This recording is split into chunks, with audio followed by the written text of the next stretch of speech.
Okay, so you may be prompted to know that I've started recording, all right? It's for the interest of those that are not here so that maybe later they will be able to look at the lecture. So let me just reiterate what I said. I'm saying that before you do anything, or rather every time you wake up, or consciously or unconsciously, you prepare your way, your day. You organize your day the way it should run, okay? You don't just wake up. You wake up with something in mind. I'm going to go for lecture. From lecture, I'm going to go to this place. At so point in time, I'm going to call somebody. How do I plan to meet with this person? Okay, all of those things. When you are looking at how to achieve what you have proposed to achieve, that how is you laying down an algorithm, the step-by-step approach you will take in order to get what you plan to do to happen. And this entire process is called programming. Okay, I'm just bringing programming in a layman's understanding, so you will understand it from the natural perspective. Okay, now when you are planning your algorithm, consciously or unconsciously, you are trying to get the best way to get that thing to happen. And one of the best way is the way that will not take much time.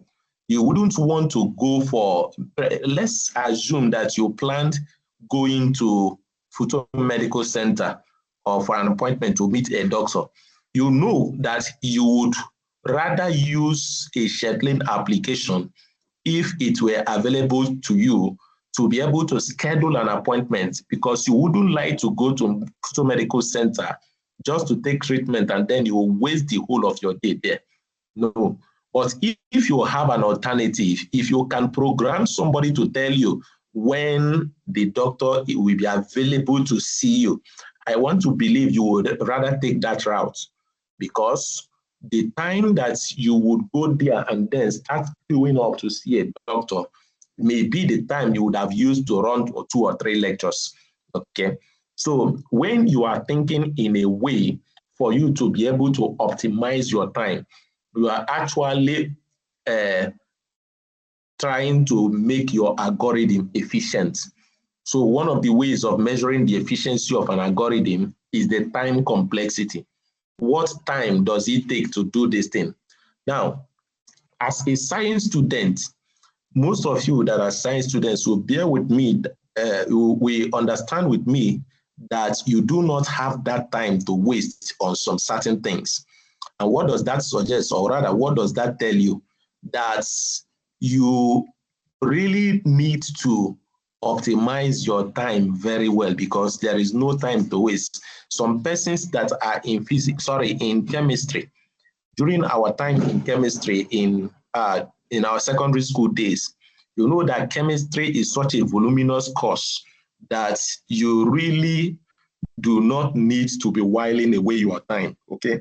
So you have a lot to read. You look at physical, organic chemistry, and all of those aspects of chemistry.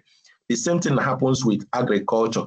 You have a lot of things to read. So being a science student, you don't have that. If being a serious science student, let me use that clause, you don't have to waste your time at all.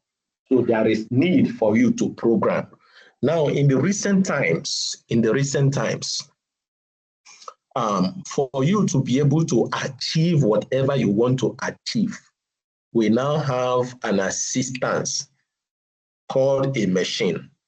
And that machine is actually a computer that has capacity to do something for us, or to perform repetitive tasks, perform some things for us. So in the advent of, at this point in time, there is advent of different kinds of machine.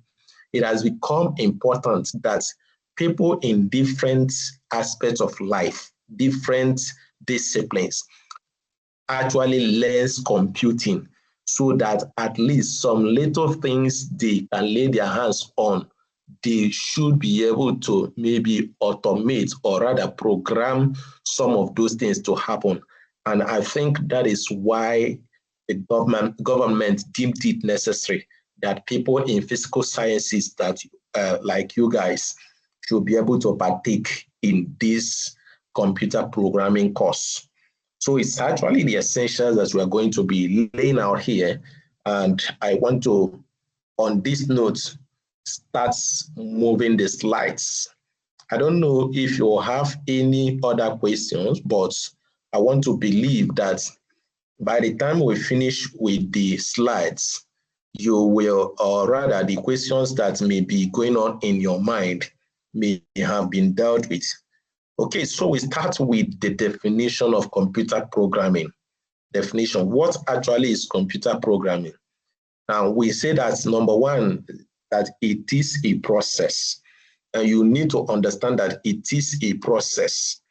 In that process, there is writing, there is testing, and there is maintaining of instructions that we want a computer to execute.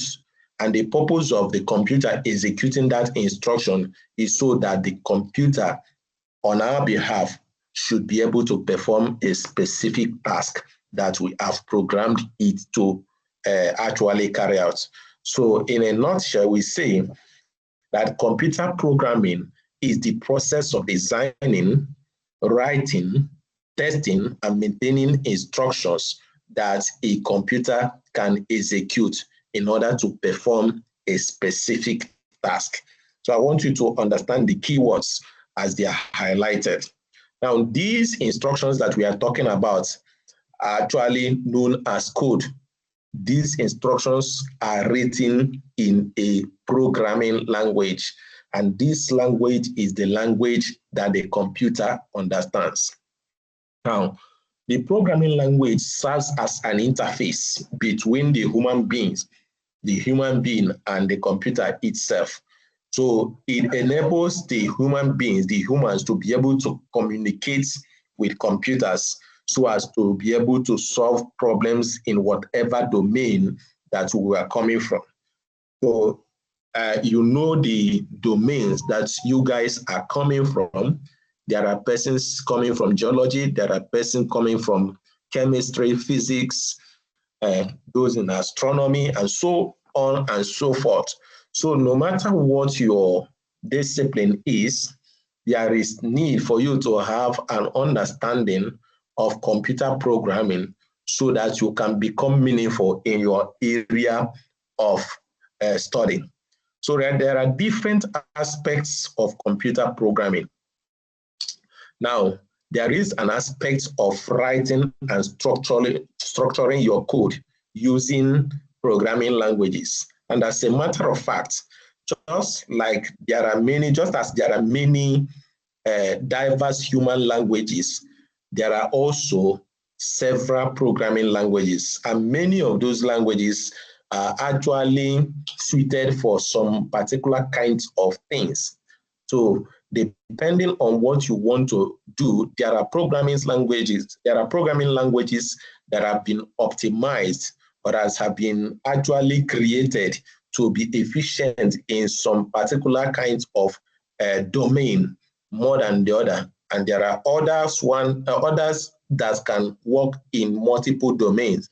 But if you look in depth, you know that there are programming languages that are actually optimized for use in a particular domain. So as we go on and as you identify the area that you are working on, you may need to make a search to understand the programming language that would be of even necessity in that area that you are working on. So another aspect of computer programming is the area of designing algorithms in order to be able to solve problems efficiently. Okay, when we talk about designing algorithm, first there is need for one to understand the problem that needs to be solved, and then you look for the optimal approach that you can engage in order to solve that step, that problem, okay, that best approach that you need to engage is rather called the best algorithm. Now, what am I trying to say? In one of the courses I'm having with our departmental students, data structures and algorithm, I first of all asked them, can you give me an algorithm of how Indomie is prepared? And then one of the students, a female, stood up and gave me an elaborate algorithm. Okay. Then I asked a young man also to give me. The young man gave me his own part of the algorithm or his own version of the algorithm that you can use to prepare Indomie. And looking at the two algorithms that they both presented to me, we discovered that both algorithms will actually lead to preparing a delicious Indomie meal, okay? But the question I began asking them in class is, this, if you follow this girl's algorithm, in how many minutes do you think that you should be able to get the Indomie done? We observed the thing and we took note of it. If you follow this guy's own, in how many minutes do you think you can get the Indomie done? And they also guess what? Okay. Now we now ask ourselves, what is the implication of adopting this algorithm? Okay. We discovered that number one, the time difference is there. Number two is that one will lead to a supposed wastage of gas and so on and so forth. So you discover when you look at the problem at hand. I'm not here actually to judge which one is the best algorithm to use in preparing Indomie, but when you are actually solving a problem, these things are the things that should be at the back of your mind. Let's assume you want to download an application on Play Store and you see one application, let me see, take for instance, Bible dictionary or rather physics dictionary, and the moment you made a search, you saw a lot of, the moment you made a search, you saw a lot of answers come up the screen. And then you saw one, I hope you can still hear me. Yes, sir. Yes, sir. Okay, so when you made a search and you discovered two applications, one of them is 20 megabytes and the other one is 86 megabytes. I want to ask you a question. Which one do you think you can go for?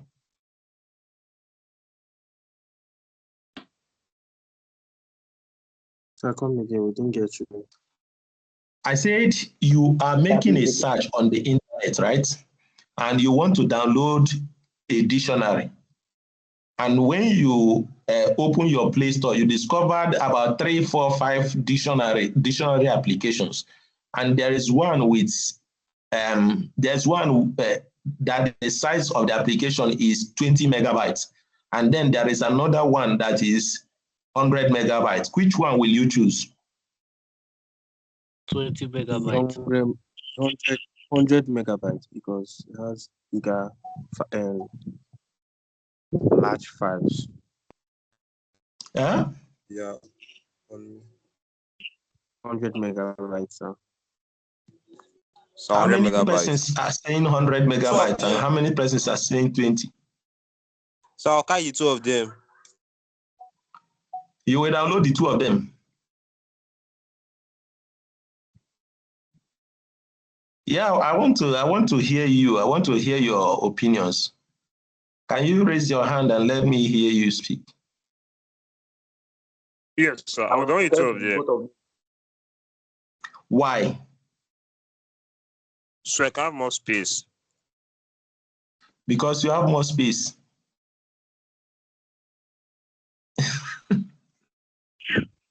So we go for the 100 megabytes because why? To contain everything because of the large file. I will go for So I can compare the both of them. I know which one is better. Okay, see, both of them are the same thing. Both of them are doing the same thing. So, which one do you want to download? I'll download the larger one, sir. What is your reason? Because it's large. I'll download the What lesser is one. your gain in downloading the large one? The one of 20 MB because it's faster to download. Okay, Download the one thank you of very 20 much for your MB to opinions. download faster. I will download the Okay. Okay, thank you very I'll much. download the larger one, sir. Yes, because of what Excuse reason? me, sir. Which one will you download? more features than the one of 20 MB. It will have more features than the one with the lesser storage. Yes, you have more features than the one of 20 MB. You did not get what I said. I said that they have the same features. Okay, I'll download the one of 20 MB if so. I will download the larger one, sir. Okay, I've heard all of you. Now, the truth is that it is better to download the one that is lighter, the one of 20 MB.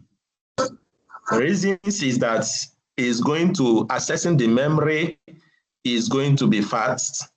Downloading it is not going to take you much money. Downloading it will not take you much time, and so on and so forth. So it's better you download the smaller file if they have the same function with the one with that is 100 megabytes. Are you getting me now? Yes, sir. Okay, let me ask the question in another way. What are we downloading? Okay, don't worry, you will hear what we are downloading in another example. Let me ask the question in another example now.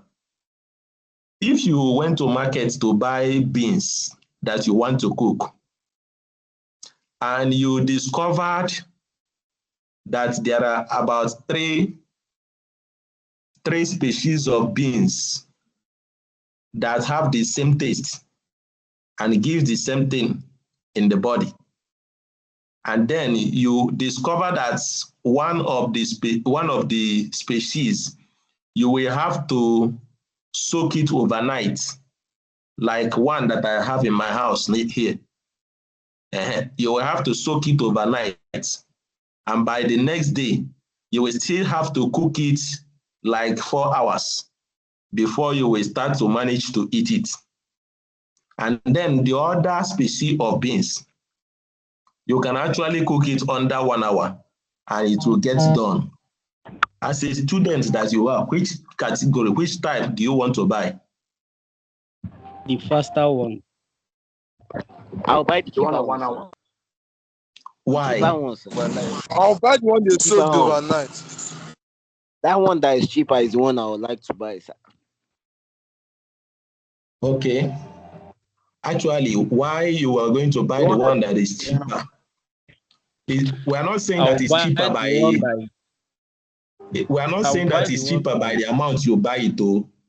I'm comparing the time it will take to cook it. Now, I'll buy the one that can be done in 1 hour because it will save my gas for me. Very good. It's going to save your gas. Apart from saving your gas, it will save your kitchen time. The time that you will use to revise your books or watch movies. I will buy the one 1 hour. Okay, so that is it. That is what we are talking about. So when we compare algorithms, so this class is not and save time. I'll buy the one of 1 hour. Okay, thank you. I've heard all of you now. I've heard you.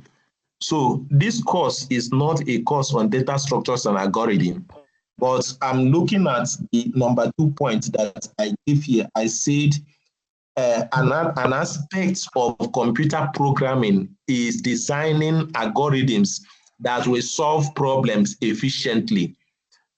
Okay, what will it, or do you, I know you would not like a system that will take forever. Let's assume you write an algorithm maybe you write a program that you can use to snap somebody with your phone, maybe an application that you want to use to snap people.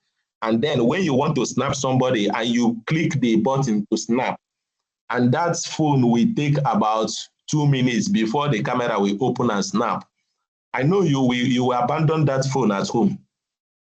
In fact, if you have an app like that, you will delete it, isn't it? Yes, sir. But, Yes, sir. Yes, sir. but if you have an app that the moment you are touching if you have an app, the moment you are touching it is snapping. It means that the algorithm working the snapping is actually efficient. So it is fast. It is the reason why some persons buy new phones is because they want phones that are fast and so on and so forth. Okay. So it is an aspect of computer programming, trying to put things together in order to solve problems efficiently. So in your domains of study, you may come across a situation where you would need to write a program that will solve a problem efficiently. Okay, so we have debugging and troubleshooting.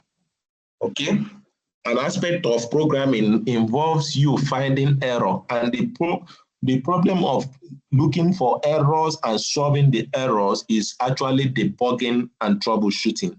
And then there is an aspect that deals with maintaining what you have designed or trying to optimize it in order for it to perform better. That is why some apps that you download, you will see an update. You know, sometimes some of you that are using WhatsApp will see WhatsApp telling you that the current version you have will update in 2 weeks.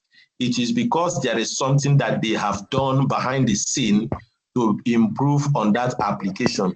So they are telling you on time to prepare your heart for upgrade. And so you will upgrade to a newer version.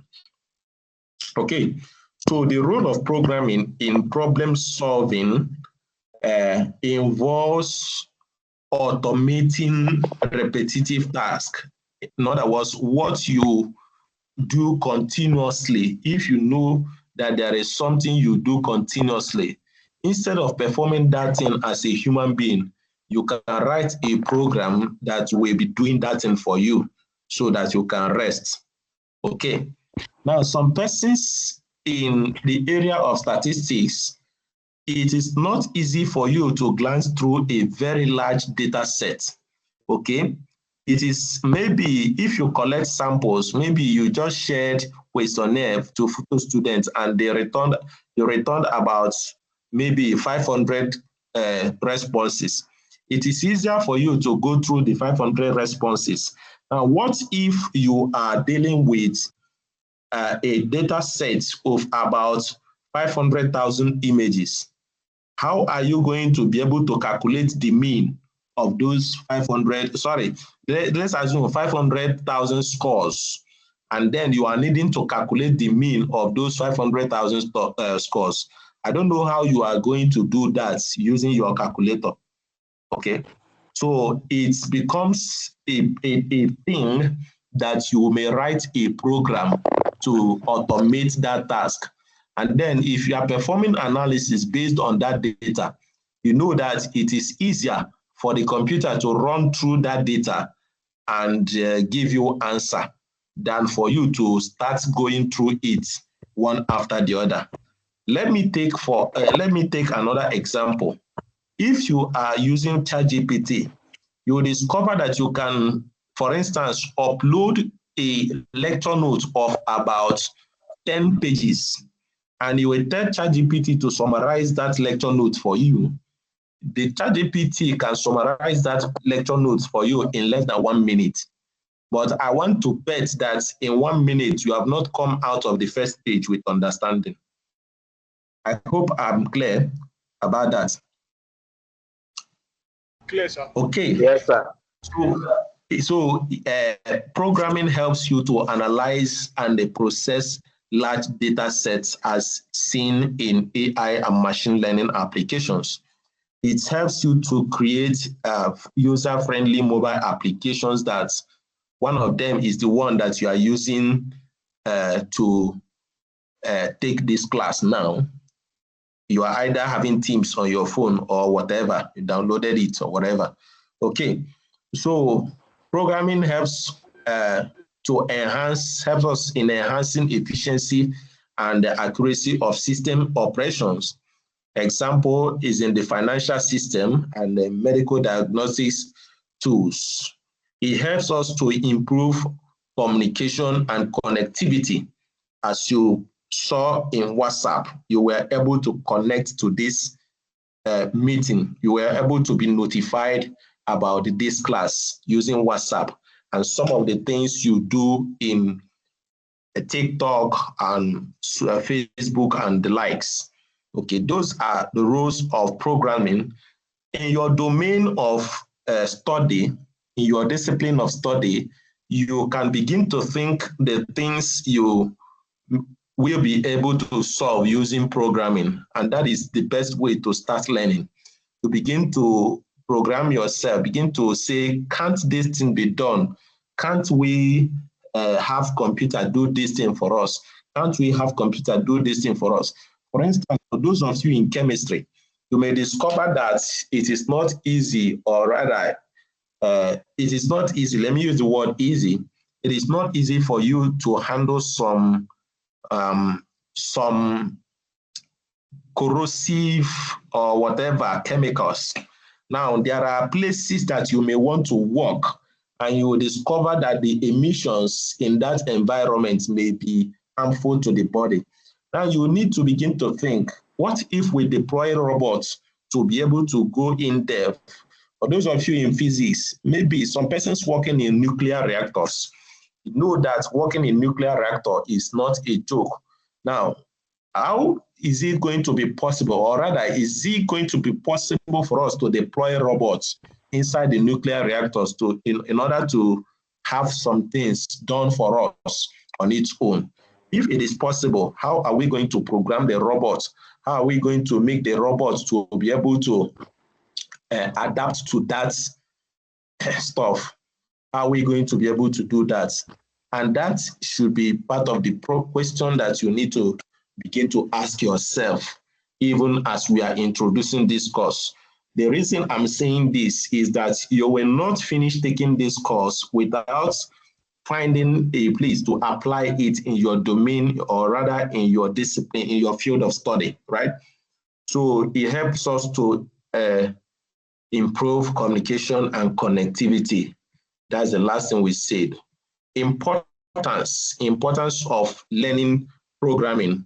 There are several importance, okay? Programming skills presently are highly sought after in industries such as software development, cybersecurity, data science, and robotics. Presently, there are several persons that are in these fields and they are doing well, but indeed, the disciplines are not actually chemistry, maths, and so on. Sorry, their disciplines are not actually software engineering or computer science. So the point I'm making is that there are persons in your discipline who I'm not actually introducing this course as a way of trying to tell you to switch discipline. The reason I'm introducing this course is to have your head open to the point that you need to bring programming to what you are doing. In fact, I'm preaching programming to you. I think I'm going to do an altar call here, because I'll be needing some persons that after taking this course, they will not be interested in making A's or B's out of it, but rather they will have their mind focused on how to make something out of this in their domain of study, in their field of study. How am I going to become great in this area, leveraging the skills I learned in programming? Okay. Programming enhances logical thinking and analytical reasoning. Okay. It helps you to begin to think in different ways. What if we do it this way? What if we do it this way? If we do it this way, what is going to happen? Okay. Now, if you are in your system in your lab of whatever, and you want to simulate an idea. What I mean by simulate is that you actually design something to happen, but you don't know what the actual thing is going to be like. Now you tried simulating that process in the system, first of all, before you build that system outside. Now, that's the behavior of the system, the behavior of the process that you are actually building. The behavior in computer will actually determine what the behavior will be when it is done on real life. Okay. Programming helps us in automating tasks in order to save time and in order to also help us to reduce human errors. Okay. There are some certain things that you want to do like a human being, and you will just notice that at a point in time, you will begin to feel tired or you will begin to feel emotion, okay, because you are a human being. And so, but if you deploy a machine to do the same thing, the errors that will come because somebody is weak will not apply because machines do not have emotions, okay? It allows developers to create new and innovative solutions. Some of these new and innovative solutions are actually born out of trial of different alternatives, okay? Presently, coding is a universal language in the computing world. Okay, it's a universal language in the computing world. What are the real-world applications of programming? Is anybody asking questions? Is anybody talking? Any question so far? Any questions so far? Okay, so what are the real-world real-world application of programming? Some of the real-world applications that are here written is actually coming from the School of Computing. Okay, that's the things that we can see in the computing space. So you yourself may need to find out what are the real-world applications? Where can I really apply programming in my field of study? For those of us in a School of Computing, you see applications that you use in your phones, like Office, Photoshop, Google Chrome. All of those applications are actually coded. When you visit websites, you see different websites. They are actually the product of programming. They were actually programmed. Mobile application development for people in artificial intelligence and machine learning. I want to let some persons know, especially those of you in statistics, that another name for machine learning is actually called statistical learning. So when we talk about machine learning, don't think that it is exclusive to people in the School of Information and Communication Technology. So a lot is going on there in the School of, in the Department of Statistics. Actually, the thing behind artificial intelligence and machine learning is actually data, okay? So programming sees its application also in the field of cybersecurity, game development, and embedded systems development. Those are the different places, and several more. You'll find programming in the medical profession, in transport, where systems are automated. Even in the aerospace, you'll find programming. In astronomy, you'll find programming. There are different works. In fact, in all walks of life, you can't say that there is a place without programming at all. So there is a touch of programming in our environment of influence. What then are the essential components of a program? Essential components of a program. Like I used the issue of cooking Indomie, for example. what are the essential components of cooking Indomie? Okay, now before we can cook Indomie, there are things we must get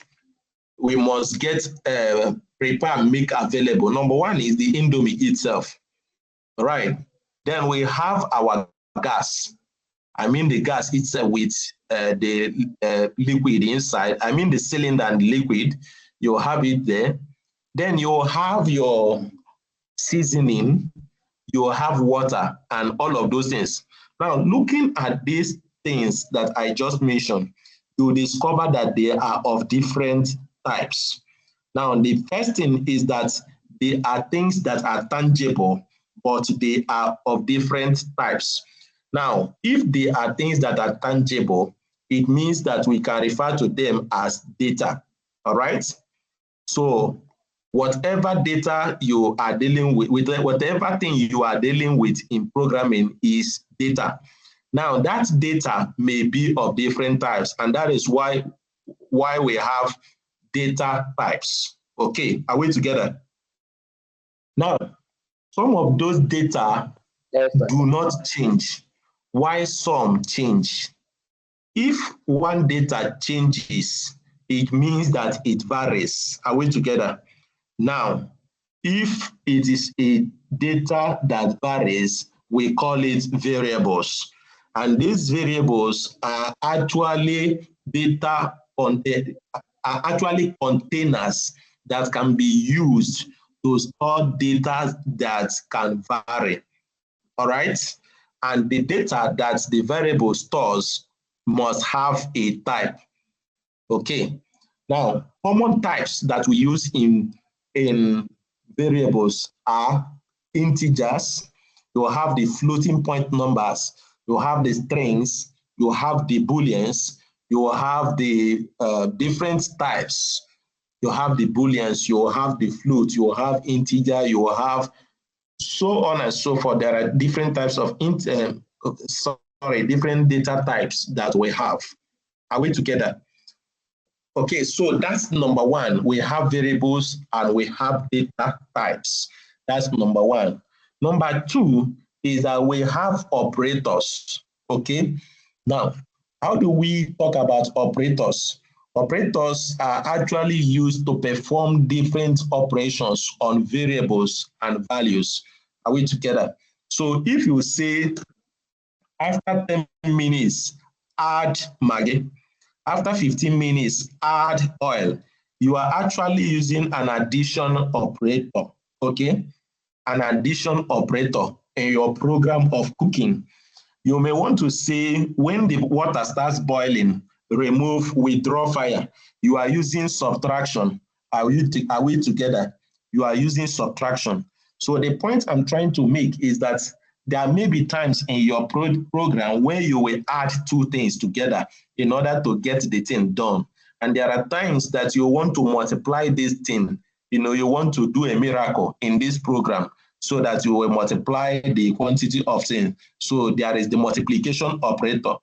There is the division operator. There is the addition operator in your program, just like you have it in your real life. Okay. Now, there is logical operator that has to do with logic. If you are tall, then you are not short. So you must be tall or short. You cannot be tall and short. It's logical, isn't it? Okay. So if it is not, then it is not. Are you getting me? If you are not available, then you are not available. So let me take for instance again. If you are not available in person, that means you are not in person. Okay. Then you have and operator. Where can we add and operator? Where can we use it? If we can say if your username is correct and your password is correct, then you can enter the door. Okay, these are operators. So there are different kinds of operators that you may come across in programming. Number one of them is arithmetic operation, where you use it to do some mathematical things, okay? Then you will have logical operators. that you can use to play logic to give conditions also. Then you have relational operator that you can use to equate something or compare two things together. You want to compare two things together. So maybe you want to say if anybody's age is less than 18, that person cannot vote. Okay, so that's where you can use relational operators that include greater than, less than, equal to, not equal to, and so on and so forth. Okay, then we have control structures. Control structures are actually they are actually they are actually structures that you use to control the flow of execution of a program. Okay, you want to use it to control the flow of execution of program. How will this program execute? You can say if the username is password, if the username and password are correct, then grant the person access. If they are not correct, what will you do? You will not grant the person access. Okay, that is a place, for example, where you can use control statements. These are components of a program we are talking about. Then you talk about loops. How do we continue to execute something? How do we continue to execute programs? Okay, you want to perform an action so long as a condition remains true. So you can say for I equal to 0, do so thing until I get to 10. Okay, so the system will continue to execute until it gets to 10 and it will stop. And that's same thing that you can do with while loop, do while loop, and the likes. Okay, so there is while loop, there is do while loop, and then in some languages you have for each. Okay, these are looping constructs that you have. Also, in programming, you have something that you call functions and procedures. Okay, functions actually are blocks of codes that are written to perform a specific task. Okay, and when they perform a specific task, they return a value. That's functions. Then procedure are equally set of or a block of code that executes a set of instructions without returning a value. In other words, using the components that we have mentioned earlier, we can build a block of code that will perform something specifically. Okay, this is an overview. And definitely by God's grace, in the next class, we are going to be running some Python examples, and then we will see it work. Okay, now we talk about input and output operations. In input operations, the system allows you to make inputs. For instance, you are going to be using your keypad. So there is a construct that allows you to input your name, to input something, so you at least can write a program that can receive your input, your username and your password. Okay, and you do that through input devices and so on and so forth. For instance, you are hearing what I'm saying here because there is an input device, or rather an input space. Also, sorry, not just space. There is an input device that is taking my audio data, the voice, the words that I'm speaking, and then bringing it to your hearing. Okay, so there is space for input in computer. Is actually a component of the program, and also there is a space for output. For instance, the things that you are seeing on the screen is actually because there is an output device bringing it to you at this point in time. Okay, those are components of a program, and we are going to deal with them in a more deliberate way in the coming classes. We have high-level versus low-level programming languages. You may have heard about programming languages, different kinds of programming languages. Now, there are high-level and low-level programming languages, and we are going to deal with them now. what are the high-level programming languages and how do they differ from the low-level programming languages? Now, the word high level means it has come to a point that human beings can actually understand and write them. So they are easier to understand and write them. So those languages are closer to what humans can understand. For instance, if I write print, you have an understanding that this thing is about to show me what, or rather to show me what I need to know. Okay, so example of these high-level programming languages are these common languages that we may use, or rather that we are using presently.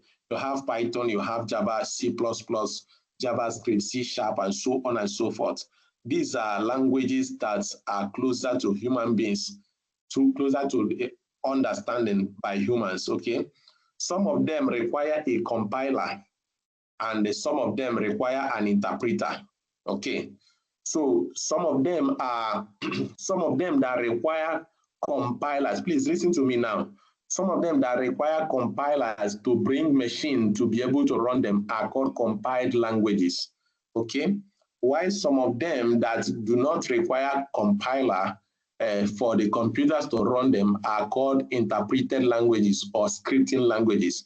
So you, under programming languages, you will have compiled languages and scripting languages, okay, or interpreted languages. Now, one of them, like this Python that we are going to actually use, is an interpreted language. So we are not going to be compiling a program, okay? That's actually why we say you can easily, that's actually why we chose Python to deliver this course, especially for some of you that are coming from non-computing departments, okay? So you'll be able to run them on your phone. But for instance, if you want to code Java or C++, you are you are going to be needing a compiler in order to translate the Java or the C++ from the high-level language to the machine code, which the computer understands, okay? So high-level languages are mostly used for general purpose software development. Now, brings us to low-level languages. Some of these low-level languages are languages that are more closer to machine or binary code, okay? Examples are assembly language and machine code. We are not going to be dealing with assembly language and machine code here because that one is difficult for to learn. You are not going to be able to learn it easily. Basically, those that use it presently are people that code hardwares, okay?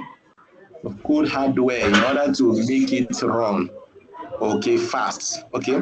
So these assembly languages, why are they fast? Or rather, let me first of all say that they are faster and more efficient, but they are harder to code, or rather harder to program, okay? They are faster and more efficient because they are closer to the memory, to the machine, to the memory of the machine. Are we together?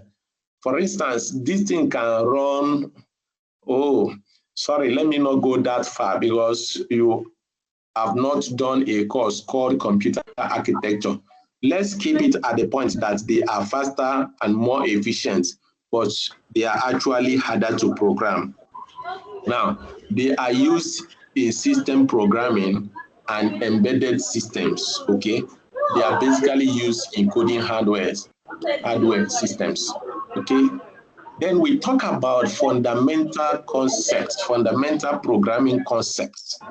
Now, there are two of them that we're going to discuss in this particular slide. Okay, number one is syntax and semantics. Now, when we talk about the word syntax, we are actually talking about the rule guiding how we define, or rather, guiding how a program must be written. It guides how a program must be written. Let me add now in a particular language. Okay, let's take for instance, if you are writing a code in some of the C-based languages like PHP, JavaScript, and the likes, you must of necessity close each line of that program with a semicolon. Okay, so if you don't do that, the system will tell you that you have what is known as syntax error. Please, if your mic is on and there are persons speaking in your background, you may need to switch off your mic, right? You may need to switch off your mic. If your mic is on and you are where some persons are disturbing, please switch off your mic. Okay, now semantics talks about the meaning that the set of instruction, the set of instructions are programmed to offer. Okay, so if your program does not present a logical meaning based on the semantics of that language, although the program may run, but you may not be able to get the desired output. Okay, you may not be able to. It's possible that you run a program and it's actually running, but you are not getting what you want to get. It is simply because the meaning of the written instruction is not clear. So you know that the semantics is actually bad. It's not conveying any meaning, right? Rather. Okay, let's look at this example. If you're writing a print statement like this in Python, now Python is going to throw for you, it's going to throw syntax error for you. It's going to tell you that there is an error in what you are writing. And what is that error? This thing now that is here, is it actually a variable? So if it is a variable that you have defined, yes, it will work. But since this thing is not a variable, it is actually a string, it's a data. So it's a string. Now the syntax error here is because there is no closing and opening quotes that you use to depict strings. You are going to see more of this, or rather, this is just for explanation's sake.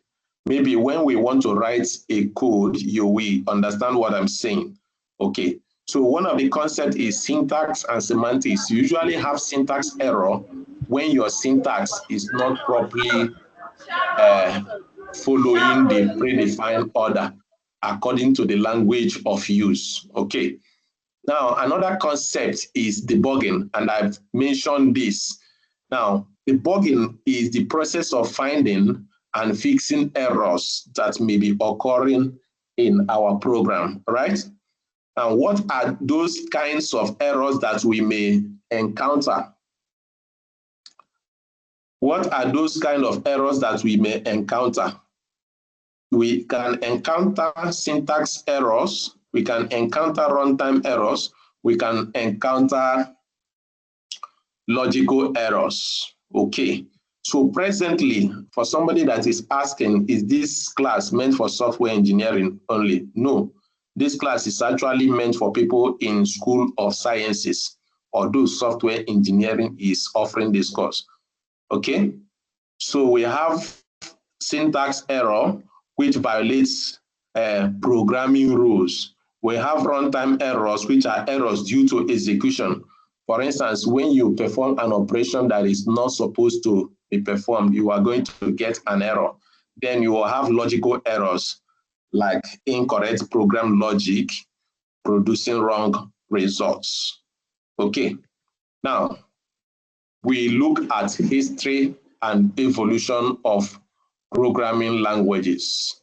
Okay, so early programming languages are actually the ones that were built very close to the machine, and they are machine language and the assembly languages. So these were developed around the 1940s. And in the 1950s, we saw the advent of formula translation, that is Fortran, that was actually produced for scientific computing, and then COBOL that was prepared or rather developed mostly for business applications.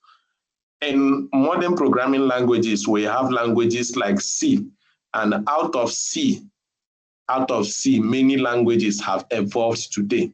So C formed the foundation of many languages, okay? And as the years were actually going by, C metamorphosed to C++. And then we have Python and then Java, and these are object-oriented languages. The C is actually a structured language before. So we have the advent of object-oriented languages, where languages were created to run, was created around objects. And then as the year passes by, we started having scripting languages that we had developed mostly for web development and data science. Okay, this is where we want to wrap up this study on introduction to this particular course, Computer Programming 1. I wouldn't know whether you are going to be doing computer programming too. I'm talking about the people in School of Sciences. I know that people in School of ICT are actually going to do computer programming too. Okay, we're bringing it to an end at this point in time. So if you have any question, please can you ask the question, please?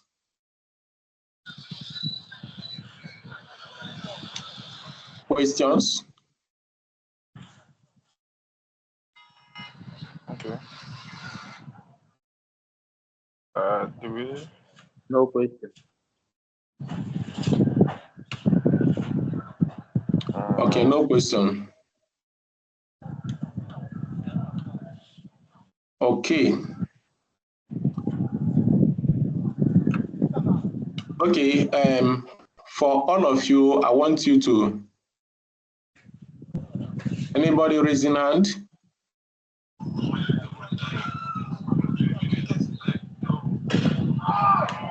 Please, if you are in this, I hope you can locate the crypto money. What is Kennedy? Want to ask question, please? Kennedy, your hand is up. Crypto money.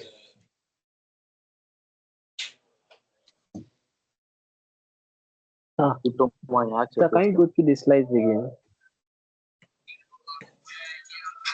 Going through the slides again. Sir, can you go through the slides again?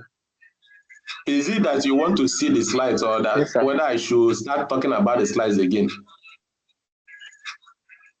No, just go through it. I want to see it, sir. You want to see it?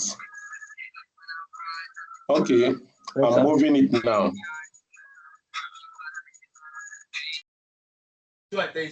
What do you want to do with it? Programmers, how they take end them?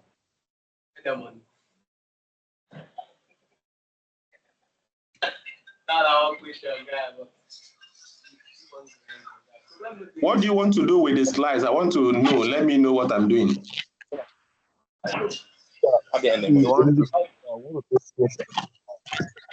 So we are taking notes. Okay, don't worry. I'm going to send this slide to the group chat. That's what I said you should ask. Are you getting me? Jackson. Yes, sir. So don't worry about taking notes. I'm going to send it to the group chat that I created. Okay, if you have questions, let me hear you. This course, are we going to need a computer? Huh? Are we going to be needing a computer for this course? Are we going to be doing what? Needing a computer? Yes. Okay, when I introduced the course, I said that if a phone, you can actually download a Python interpreter and use it for the practicals. The code like this, your body is very fresh, but your brain is. Are you with me? Right, sir. Yes, sir. All right.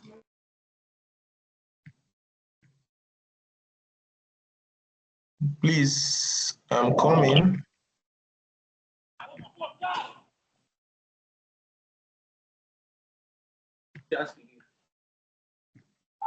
You know, like, questions. Okay, so